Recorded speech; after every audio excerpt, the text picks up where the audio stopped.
l'idée en fait est venue donc d'observations de pêcheurs de surfcasting. Donc c'est des pêcheurs qui pêchent du bord de mer. Ils pêchaient en fait de moins en moins de poissons et ils se sont dit qu'est-ce qu'on peut faire pour remédier à ça? Et donc ils ont entendu parler des récifs artificiels notamment au Japon et ils se sont dit ben, pourquoi pas les essayer sur les côtes landaises. Et donc l'idée ce n'était pas de faire une zone vraiment de pêche, hein.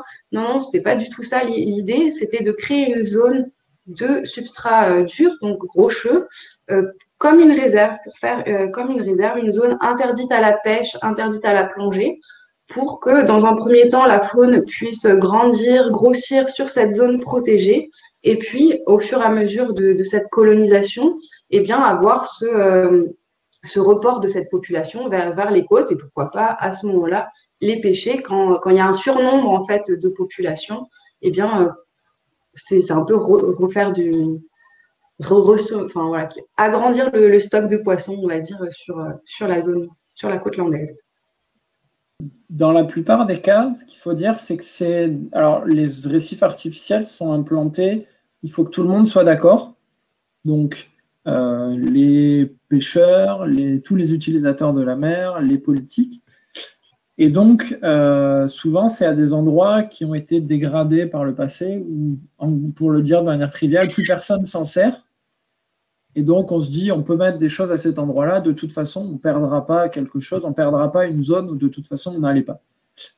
Donc, c'est souvent ça qui décide. Et le fait de ne pas les mettre dans une rivière, c'est souvent que les rivières amenaient des pollutions. Comme l'a dit Jessica Salin tout à l'heure, si on restaure un écosystème, mais qui est pas, où les conditions ne sont pas bonnes, bah, c'est un peu pas très efficace. Il vaut mieux le mettre dans des zones en dehors de ces sources de pollution. Pour implanter des récifs, il faut que le substrat, eh bien, donc le fond en fait, soit stable, donc que le récif ne s'écroule pas tout de suite. Donc, il faut que ce soit relativement plat. Il y avait aussi notamment la proximité d'un port pour pouvoir donc aller faire les suivis facilement en fait sur les récifs. Et également pour cette notion de suivi, il y a la profondeur qui rentre en jeu. Et donc là, pour les récifs d'Ayler, il a été choisi de les mettre à une profondeur de 20 mètres, qui les rend facilement, voilà, en plongée sous-marine, on ne peut pas rester éternellement sous l'eau. Donc à cette profondeur-là, ça permet d'avoir des suivis voilà, qui durent à peu près 40 minutes et donc qui permettent d'observer assez longtemps la faune qui s'y installe. Et pour terminer, après sur la partie un peu biologique, ils ont également été implantés donc, par rapport au courant pour avoir un apport en fait de matière organique et puis de larves qui puissent coloniser naturellement les récifs.